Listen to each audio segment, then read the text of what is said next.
Hello, everybody, and welcome to Is This the Norm? I'm one of your hosts, Laura. I'm Heather.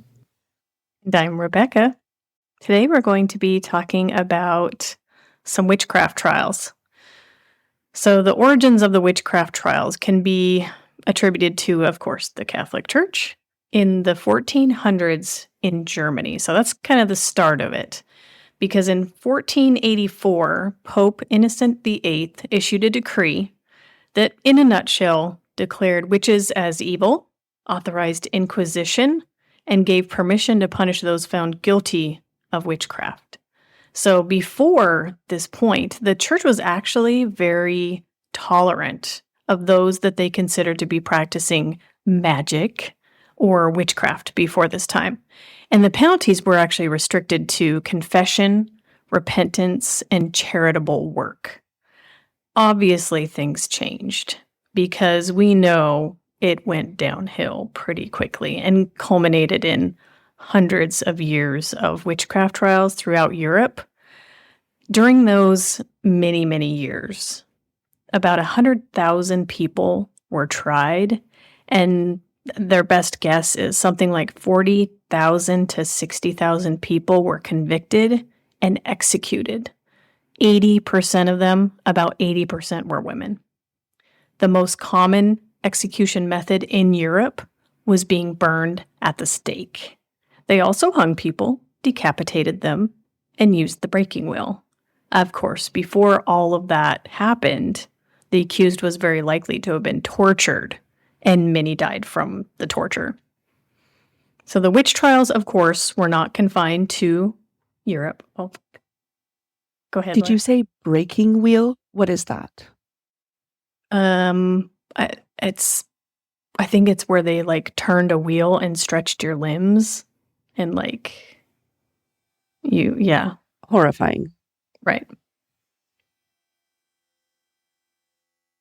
So the trial spread to America in 1626 is when the first known accusation of witchcraft occurred in Virginia.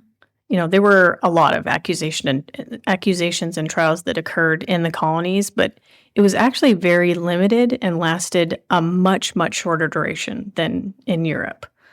There were sporadic accusation trials and convictions before it stopped altogether in the early 1700s. But the most well-known cases, of course, were the Salem witch trials during a very short period of time between 1692 and 1693.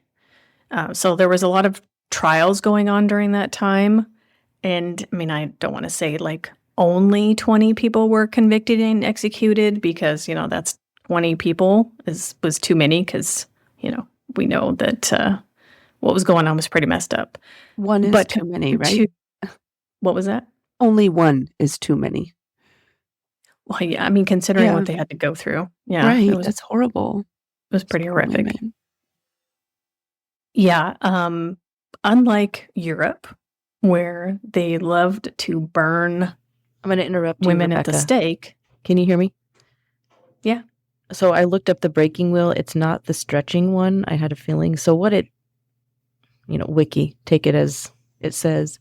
So what it did, they would start with breaking the leg bones, and then the executioner dropped the execution wheel on the shin bones of the convicted person and then worked his way up to the arms.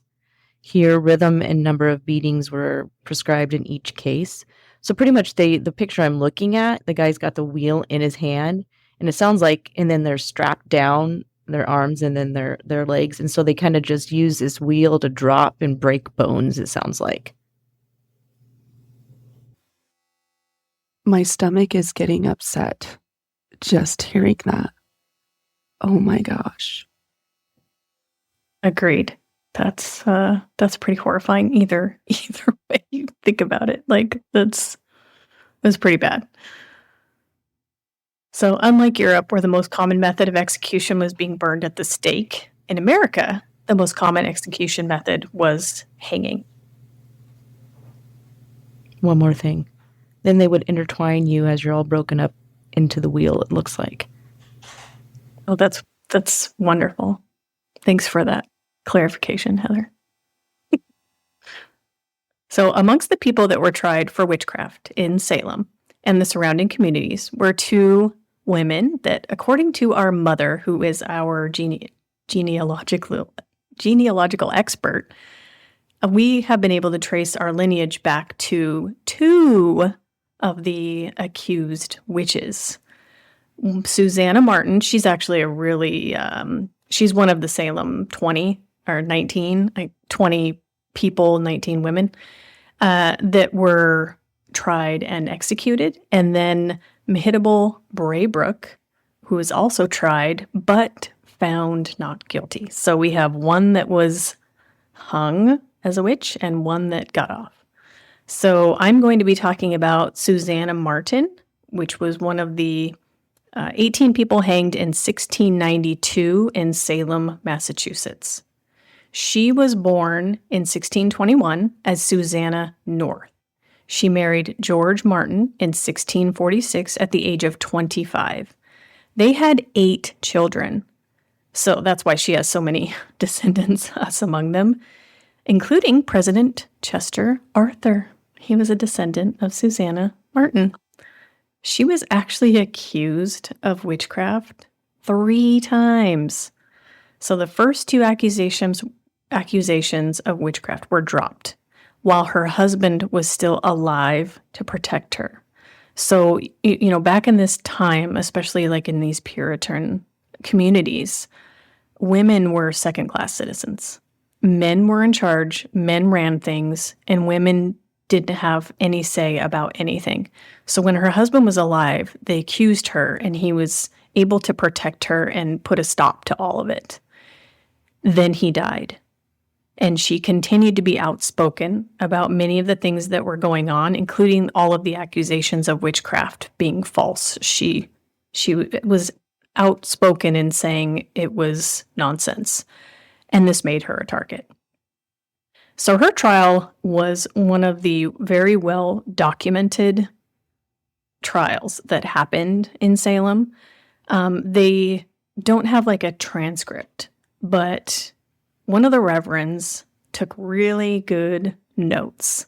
So I'm going to read a portion of one of the reverend's notes because it provides you a really good example of how ridiculous the proceedings are, as well as her stubbornness. Sweet. Totally. I think that's one trait we may or may not have inherited from her. It's distinctly possible that we got that from her. Yeah. So, okay. So this is kind of like a succinct, this is just a portion, not the whole thing. It's just, I wanted to highlight, like I said before, like it's just a really good example of what went on during that time. So as soon as she walked into the meeting house where they were conducting her examination, many of her accusers fell into fits. So basically these fits were, imagine somebody like faking a seizure. And that's what it was, basically. And these same accusers accused a lot of the same. These same accusers accused a lot of the ones on trial. And these people throwing fits, of course, they're men. No. No. They were teenagers. Most of them were teenage girls. Oh my gosh. Yeah. No. Yep. What? Why would they do that? Were they paid? What would drive them to do that? I mean, we can only guess because society. They're not going to tell us like, oh, we faked this because, they never admitted to that, of course. Just a quick inserting this. I think you can watch it on Disney or Hulu, but there's even a worse case, which may have happened in Salem, where this whole family of women, and I'm assuming there was no men, and that's kind of why they got targeted. But like the grandma and the mom, and then the little girl who was 8, related to all these women that were being accused, did the same thing to her own family when it was in trial. So it's it even gets worse. And this was over in Europe. So there's a whole witches thing you can watch on Disney, and I highly recommend it. But yeah, I thought that was terrible. This 8-year-old, she knew it wasn't true. I don't know if she was doing it so she wouldn't get killed or what, but it's very interesting. Yeah, so she walks in and a bunch of her accusers start throwing fits. And the inquisitor asks of them, "Hath this woman hurt you?" And Abigail Williams, one of the accusers, says, "It is Goody Martin. She hath hurt me often." So Goody was a term for like Mrs., basically. It was a contraction of good wife, basically the equivalent of today's Mrs. or Miss, probably Mrs. And the others, by fits, were hindered from speaking. So they were in the midst of fits, and so they couldn't answer the question. Elizabeth Hubbard said she had not hurt her.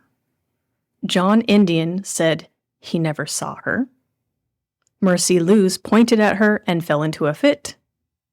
Mercy Lewes is one of those. You'll see her as one of the accusers quite often. Ann Putnam, another one, threw her glove in a fit at her. Susanna laughed at this display and was asked why she was laughing, and she says, "Well, I may at such folly." "Is this folly to see those so hurt?" the inquisitor asks. "I never hurt man, woman, or child," she says. Then Martin laughed again. Our ancestors. She wasn't the sharpest tool in the shed, maybe. Like, shut up. But she just had it, I think. Mary Walcott said, "This woman hath hurt her a great many times." Susanna Sheldon also accused her of hurting her. "What do you say to this?" the inquisitor asks her. "I have no hand in witchcraft." "What did you do? Did you consent these should be hurt?" "No, never in my life," she replied. "What ails these people?" "I do not know." "What do you think ails them?" "I do not desire to spend my judgment upon it." She knows what ails them, but she's not going to say it. "Do you think they are bewitched?" "No, I do not think they are," she says. "Well, tell us your thoughts about them." Oh, I bet she didn't really. "My thoughts are mine own," she says, "when they are in, but when they are out, they are another's." So she's basically saying, I don't want to say. "You said their master. Who do you think is their master?" the inquisitor asks of her. "If they be dealing in the black art, you may know as well as I." So she's like, I don't know. "What have you done towards the hurt of these?" "I have done nothing." "Why, it is you or your appearance." "I cannot help it." "They may be your master that hurt them." "I desire to lead my life according to the word of God," she says. "Is this according to the word of God?" they ask her. "If I were such a person, I would tell you the truth. How comes your appearance just now to hurt these?" And she says, "How do I know?" "Are you not willing to tell the truth?" "I cannot tell. He that appeared in Sam's shape can appear in anyone's shape. Do you believe these afflicted persons do not say true?" She says, "They may lie for aught I know." "May not you lie?" "I dare not tell a lie if it would save my life." Then you will not speak the truth, will you?" "I have spoken nothing else. I would do them any good." "I do not think that you have such affections for those whom just now you insinuated had the devil for their master." The marshal said she pinched her hands, and Elizabeth Hubbard was immediately afflicted. Several of the afflicted cried out as they saw her upon the beam. Okay, I looked that up. It's kind of a weird thing, like, that they would just say, like, in a beam of light, like they saw something. It's just kind of this a random weird thing. "Pray God discover you if you be guilty," they tell her. "Amen, amen. A false tongue will never make a guilty person." "You've been a long time coming today," said Mercy Lewes. "You can come fast enough in the night." "No, sweetheart." And then said Mercy, and all the afflicted beside almost were afflicted. So they all fell into fits and cried that the woman, she bites. And then said Martin was biting her lip. "Have you not compassion on these afflicted?" "No, I have none." Heck yes. Are you kidding me? Like synchronized fits? Did they practice prior? What is going on here? I'm sure one of them started it, and then they all would just join in. Ridiculous. Yeah, so she couldn't keep her mouth shut to save her life, literally. But she was an older woman at this point, and she was just probably not gonna take any of this crap, is what I assume happened. I mean, I don't know really what all those things you said mean, but what I'm gathering, and correct me if I'm wrong, I mean, she's pretty much saying, like, it doesn't matter what I tell you, you're not gonna believe me. I mean, that's pretty much what it comes to. That's what I gathered from her responses, like, even if I tell you what I'm thinking, you're not gonna believe me. You're still gonna do what you're gonna do because these actresses over here are telling you something different, right?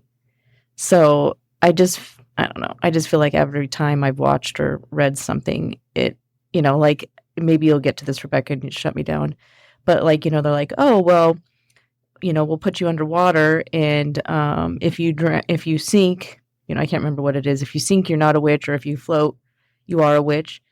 Does it matter? You're friggin' dead. Yeah, that's exactly what they did. That's what I mentioned when I said that a lot of times the testing and torturing to try to get them confess killed people, especially in Europe. I mean, I will say in that at least America was somewhat, well, a lot more progressive than Europe. I mean, this went on for hundreds of years in Europe, and tens of thousands of people were killed. I mean, we have, yeah, I don't know the exact number in America, but we're talking like 25 or something. Like it's significantly less, and it's a few years as opposed to hundreds of years.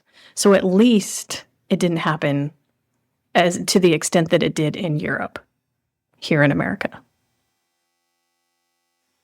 Yeah, and which I talked about in the episode that just came out last week was like 60,000 in Europe. Way more, and way more aggressive techniques. Exactly. So no, that's pretty much all I had. The final thing is, of course, she was found guilty and hanged on July 19th, 1692. I mean, it's just like, I just can't get over these women coming and being the accusers. But like you said, back in those times, women were very oppressed. And so probably through their scarcity and their oppression did this. Like one of you, I can't remember if it was you or Heather, mentioned like maybe it meant to like get the heat off of them. If they were being attacked, then there's no way they could have been a witch. So they were like, that was their safe place. That absolutely happened. Is that they, especially like younger girls, not this group of teenagers. They were like from this Putnam family, and they were like a rich family that basically was the most powerful family. And I don't know, there's a lot of speculation as to why these girls did it. But also because of that money, maybe they were a bigger target. And so not those ones, no. No? Okay. Mm. And then also going back to Goody Martin and her, it seems like she's playing a game of chess, right? Like, it's your word against mine, and how much, like she didn't have a foot to stand on. So she's just being very like tactical and careful by what she says, like saying something without saying anything at all. Because it just seems like, yeah, like Heather was saying, you there's nothing you can say. Like, she's done for. She knew it. Walking into that room, she was toast.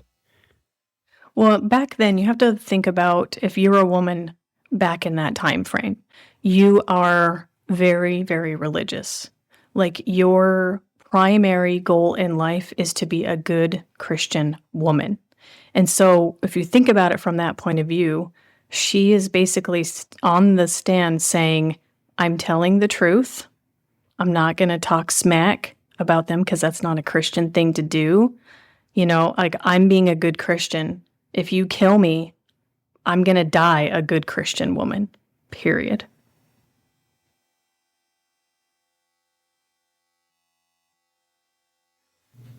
Yeah, I don't know if this is true in the US, but I know like some of it would happen because people wanted other people's land. I know there's a story about probably listen to it on another podcast where they would do this other slow torture where they put stones on them day by day or whatever until like pretty much you're slowly getting crushed to death. And so I think that like if this gentleman would have admitted he was a witch, his land would have been taken away, but he would have been killed regardless, I think. But if he did the really, really slow death, which I guess maybe would show that he's not a witch, I'm not sure, his family then could keep the land. So, like, in the interest of his family, he went through this slow torture of stones being stacked on him. That absolutely happened in America as well. And that's one of the speculations about like the Putnam family is that they were greedy and wanted more land, and so took out their fellow landowners in order to get more land. That's one of the speculations. I mean, we don't know exactly. This was so long ago, hundreds of years ago, that we can only speculate as to the reasons why this happened. I'm just glad it didn't happen on the scale that it did in Europe, because whoa, Nelly. I mean, it was bad enough. You know, we all know about this, and even though it wasn't like a huge, massive massacre like it was in Europe, we still know about it because it's still like horrendous what happened. It's still just a horrible thing.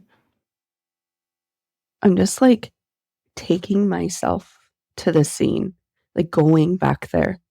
My stomach like literally is in knots right now. I'm like sick to my stomach just thinking of it. Like, you know, there's a lot of like forensic files that you can listen to, like murderers. And there's like tons of people back then doing torturing, murderous things. Like nowadays you hear about like a serial killer and you're just like, holy cow, you know, they're far and few between.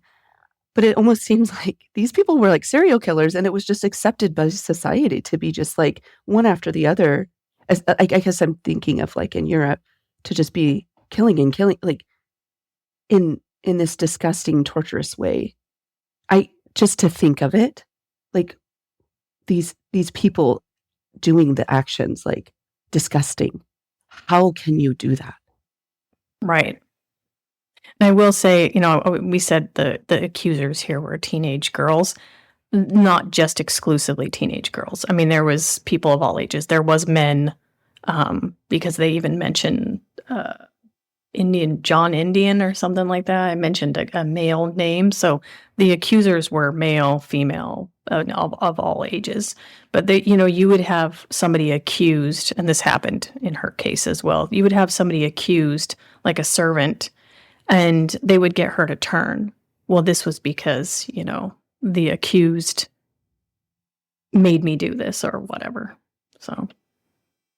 So Heather, you want to talk about Mehitabel now?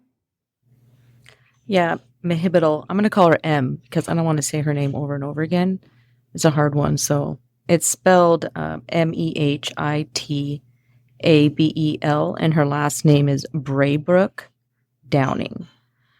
So she had a pretty hard start to life. She, so her story is that her married mom, so her dad, I think he had an affair with their kind of like in-house caretaker, because his wife, I think, couldn't get pregnant, which I don't think that was the only reason he was probably having an affair. So anyways, he gets this in-house woman pregnant, M's dad does, and she has the baby, and then his wife gets to take the baby and raise it as her own, and then the woman that was living in their house obviously got probably banished to some extent. But anyways, M was born in 1652 as the illegitimate child born from her father's affair within his indentured servant. So that's kind of, and afterwards he got whipped for it.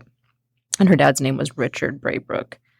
Her Downing last name is when she gets married for M. So, you know, when she was born, it was Braybrook. So yeah, his wife, Joan Braybrook, was the one that couldn't have children, and their relationship was not good. And the mom was not nice to M at all. And it's like this whole time, and sorry, we have this information from a book, and again, she's one of our ancestors, and the book is In the Shadow of Salem, and it's by Donna Gawel. I think that's how you say her last name. And there's not a lot of stuff on M either, so she kind of, it's kind of, some of it's obviously made up, but what she does know about this person is that, she was an illegitimate child. It sounds like the relationship with her, pretty much her stepmom, it's not her biological mom, was not good. She's always mean to her throughout her childhood, but M does not help herself. In her teen years, I think she's caring for a household, and her stupid ASS catches the house on fire. And so then she ends up in jail for that. I don't think there's any accusations of her being a witch at the time. It's just more, good Lord, get it together. But I feel like she's acting out a lot because of the turmoil in her life with, doesn't know who her mom is. Her dad seems to really, really love her. So he seems to care for her, at least in the book. I don't know how much truth is in that. But anyways, she's in jail for a while when she's a teenager for that. And then she gets married to this Downing guy. Luckily, it just sounds like, if I remember correct in the book, nobody really wanted to marry her. So the fact that she was able to...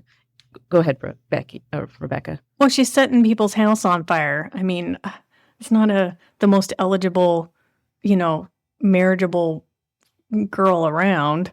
You have to think about, what was the expectation for women back then? You were shut up, be a good Christian person, don't say a lot, don't set people's houses on fire. Yeah, she was none of those things, as you can see, which is a common theme in the women in our family, is we do not know how to shut up. And this was very evident even in the 1600s, because you're reading this book and M is like that. And the whole time you're like, shut your mouth, shut your mouth. But at the same time, because she is, we are related to her, you're like, well, I get it, because that's how I would feel. That's how I would act. And the whole burning of the house thing, I can relate. I made so many bad decisions as a teenager. I think it's we're kind of immature when we're young, but we have all this energy and we're smart, but we make bad decisions. And I felt like that was with her. She wasn't dumb. She was, at least based on the book, but she just does, it's like A and B is the choice and B's the bad choice. B every time for M, B. So that's kind of what gets her in trouble. Go ahead, Laura. Although, we're saying it's the bad choice, in our defense, look what happened to Goody Martin. Shutting up, being quiet, being that perfect, ideal Christian woman clearly didn't work out well. So maybe there's something to that. I mean, all the most powerful women who have moved mountains in history, aside from even just the witches, have spoke out, didn't follow normal societal expectations of the female of the time. And yeah, look at where we've come. Sometimes it worked and sometimes it didn't. Yeah, but when it does, you get your name in the books in history. True.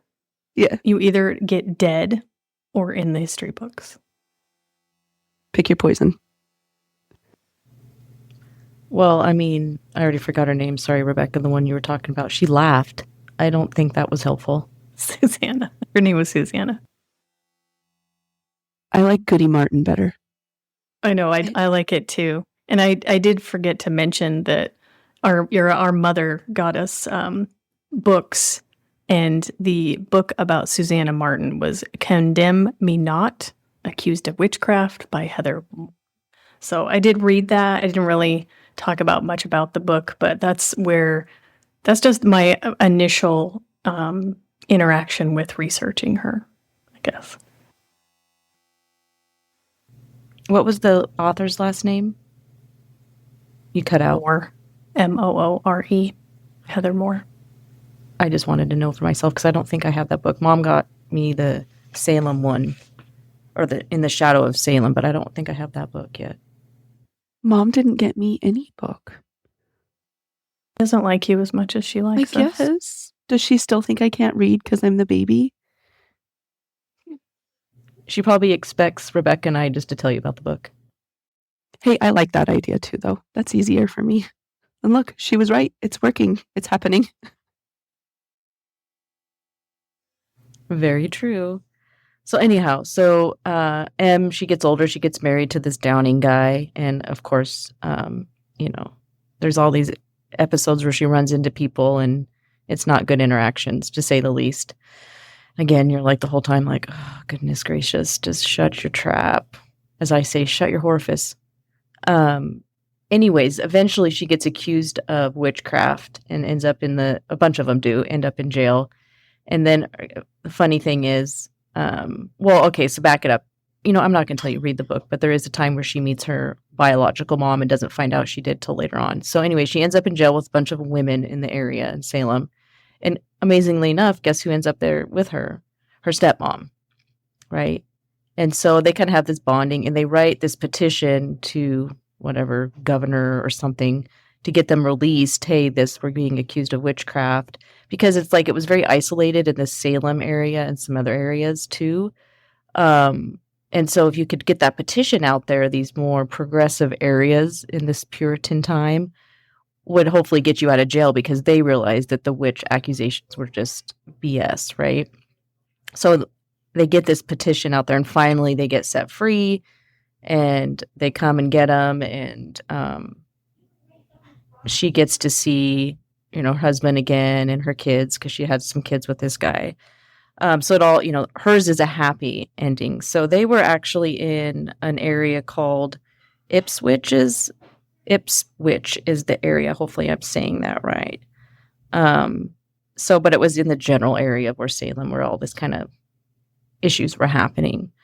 So yeah, hers was, a good ending, I guess, but she still, the conditions where they were at were pretty horrific. Women were dying and getting sick. I think even her stepmom was pretty sick, so she cared for her the best that she could in the jail. So yeah, the only cold hard facts that the author was able to note regarding M was that it didn't really make an interesting story. So she had based this story only on the surviving records of M's character, which reflected that from court records was that she was, quote, a bastard child, an arsonist, a drunk, and an accused witch. So that was oftentimes what she was accused of, was as being a drunkard. And there's this one portion in the book where like she gets pissed because she goes to try to deliver her stepmom when she's married and try to like amend her ways, and her stepmom's getting remarried because her dad had died. So she's bringing her some like bread and jam and cheese, and her stepmom just rejects her and is just a jerk. So she's like, fine, I'll just go feed this bread and cheese and jam to the pigs down the road. And she's all pissed, like starting to throw it, and she falls and hits her head. And so these two guys come up and find her, and they're like, oh, look at her, she's a drunk again. But she wasn't drunk, she had hit her head, so she had to like defend herself with that. But I think she did have an episode of drinking. It's like one time she got drunk and it was held against her. Like every time they saw her, they're like, she's drinking again. One time. You guys, it was one time. That's just one time. I'd have been dead so quick in my early years. As you're describing this story, Heather, I'm like, I'm like, you know how when you hear a story, you like create the video in your head. In my mind, you're the one with the jam and the cheese, and I could see you throwing it and feeding it to the pigs for sure. Like, she's definitely family. Yeah, seriously. Yeah, I get it. Because like, I think that's how we are. We stand up for who we are. We're like, if somebody's rude to us, we let them know, like, hey, that's not okay. But we always want to be peacemakers. Between the three of us, we've gotten in arguments, and what do? We want to make peace because we love each other, and we want to have, a harmonious relationship with the people in our family to the best that we can. Sometimes you just can't. And I think this is, I can think of incidents in our family where I just couldn't be harmonious anymore with certain people in our family. So like, I just don't associate with them. And so I could feel this with her. Like, she's like, okay, I'm trying to be a good Christian woman. I want to make right with my mom. She's tried all her life to get this woman to like her. And it's like, no matter what she does, this woman just rejects her time after time. So she goes there. She's like, I'm going to try to make peace. I'm going to be a Christian woman. And then her mom does that. Like, that's how I would react too. Yeah, totally. I think any of us, the three out of the three of us, we'd be like, forget her. My choice words would be much more severe than that, but keeping it PG here. And then moving on. So she would likely be considered, according to the author of the book I read, a quote, end quote, Puritan bad girl. So yeah, that seems like an oxymoron. But yeah, that's what I thought too. I was like, you can't be a Puritan and a bad girl at the same time. And what else did she say? But this would reveal a lack of understanding of the Puritan culture and dismissal of the complexities of human nature. A more emotionally intriguing portrayal was in order. And what the author is pretty much saying here is that this woman was much more complex than just being this Puritan bad girl. And obviously, that's what, even if you are, like I was saying, she was smart. She didn't know when to keep her mouth shut, but did she really? I mean, that's how it is. It was so oppressive that no matter what you said or did, you were a cunning woman. That was like that one step to witchy. Being accused as a witch was like, you're a cunning woman, you're a drunkard, and now you're a witch. Like there's like steps, like they start to set it up to where they're like, don't be too cunning, you might become a witch. And that's kind of what happened. So yeah, I don't want to ruin the book for you necessarily. So I think that's kind of where I'll leave it, unless you guys have some questions. So yeah, anyways, I think the takeaway is this normal for our family? Yeah. Yeah, seriously. So she was accused of being a witch, but did she ever go to trial? No, it wasn't. She had like a hearing, I guess you could call it, where people accused her of stuff. But one of the women, like there was a pastor that she had a really good relationship, a pastor and his wife. And the wife was able to say, hey, my husband saw her, where she was accused of being a drunkard right before she was incarcerated, was like, hey, no, my husband saw her on his way to wherever outside of town. She wasn't drunk. She was in good spirits. She was going to deliver a package to her mom to celebrate her on her upcoming wedding. And so, but even with that, it didn't matter. Like, even if you had somebody that was high standing, that was considered a good Christian woman speaking on your behalf against other people's words, you kind of got stuck with stuff. So, even though it kind of helped her at that time, and then again, what does the person do? Hey, husband, get your wife in check, is pretty much what the judge or hearing officer said to her. But then it just like toppled from there. Yeah, it didn't matter if you had a woman speaking on your behalf. You had to have a powerful man, or even just a man, honestly, like speaking on your behalf. That's what saves you. But you said it was a pastor and his wife. So she did have a man. It was just his wife. Correct. Who had witnessed her. Okay. Yeah, that makes sense. Well, it was actually more hearsay. She was like, hey, I know my husband saw her, and he can speak to the fact that she wasn't drunk. And, it's like been a while since I read the book, and I don't want to give everything away and go line by line through it. But I think at that time she wasn't incarcerated at that point. They were told her like, hey, husband, get your woman in check. And then another incident happened, and then boom, she's in jail.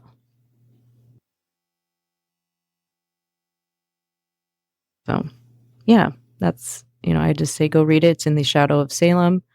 I'm sure you'll feel the same way and think, oh my goodness, what are you doing with your life?